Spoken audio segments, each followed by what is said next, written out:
Hey Freedom Gorillas, today we're going to compare the Holosun 407C and Holosun 407K. Now we understand that not having a hands-on experience with each one of these optics makes it a little difficult to understand the similarities and differences, so hopefully this video should help clear all that up. And as always, everything in this video is found on freedomgorilla.com at the best price with free shipping. So both the 407C and 407K are Holosun's most budget-friendly optics. First, the main difference between the 407K and 407C is that the 407C is an RMR footprint and the 407K is a K-series footprint. The 407K is intended for use on smaller subcompact and micro-compact pistols, while the 407C is intended for more of the full-sized and compact pistols. So you can see that both footprints are different.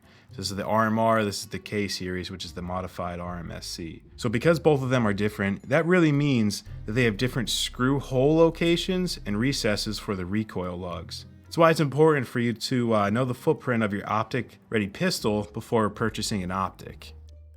And of course, there are optic-ready pistols that have adapter plates or mounting solutions that let you mount either the 407C or 407K. To learn more about which pistols that applies to, check out our fitment guide and adapter plate finder in the description. And if you have an RMR cut slide, you can always use an RMR to K series plate, and that lets you install either the 407C or 407K. The second major difference between the two red dots is the reticle. While both are available in either red or green, the 407C has a 2 MOA dot and the 407K has a 6 MOA dot.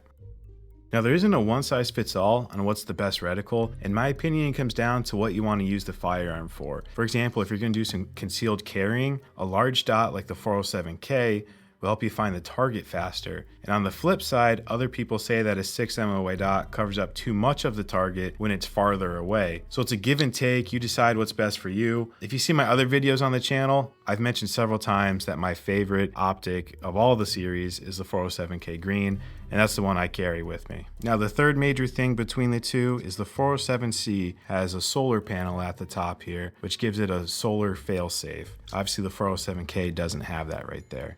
So the solar failsafe actually gives this optic an auto mode, which adjusts the reticle automatically based on the brightness level in the room. And it also has a manual mode, which lets you toggle between the plus and the minus button to obviously manually change the reticle brightness. And the 407K only has a manual mode. Obviously, like I said, there's no solar, so there's no auto brightness on this one.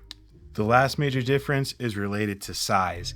As mentioned above, the 407C is for a larger pistol, and because of that, it has a larger window size and overall size compared to the 407K. For the window size, the 407C, that's this one right here, has a 0.63 by 0.91 window size. Now obviously there's a little curve at the top. The 407K has a 0.58 by a 0.77 window size. The overall size of the 407C is 1.78 by 1.15 by 1.15.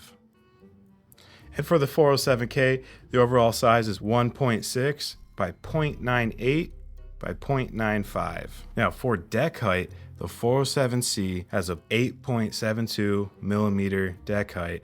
The 407K has a 7.04. And one thing to note here, the 407K also has a rear notch to act like a rear iron sight. And the overall weight between these two, the 407C is 1.5 ounces and the 407K is just 1 ounce. So essentially what that boils down to is the 407C will give a larger window to see the dot and surrounding area, which a lot of people like. But the trade-off is it is larger, so depending on the gun, it could overhang more on the slide compared to the 407K. And the deck height is also larger, which could affect the visibility of the front iron sights in case you wanted to co-witness. Again, that doesn't mean it's worse or anything, it just comes down to personal preference. Now for the similarities between the two. Both of these have shake awake. They both have an IP67 waterproof rating. They both have the side removable batteries, the trays here. They're both made out of 775 T6 aluminum. They are both available in red or green, and they both have 50,000 hours of battery life. All right, so wrapping up, we took a look at the 407K and 407C, took a look at their unique features and their footprints, and whether you want a larger window with a solar backup or a more compact design for concealed carry, both of these optics have robust features, extremely durable with 7075 T6 aluminum, and a super crazy long battery life of 50,000 hours. Obviously, ultimately, the choice boils down to your personal preference and firearm compatibility. If you have any questions on that, reach out to us on freedomgorilla.com. And as always, thanks for watching.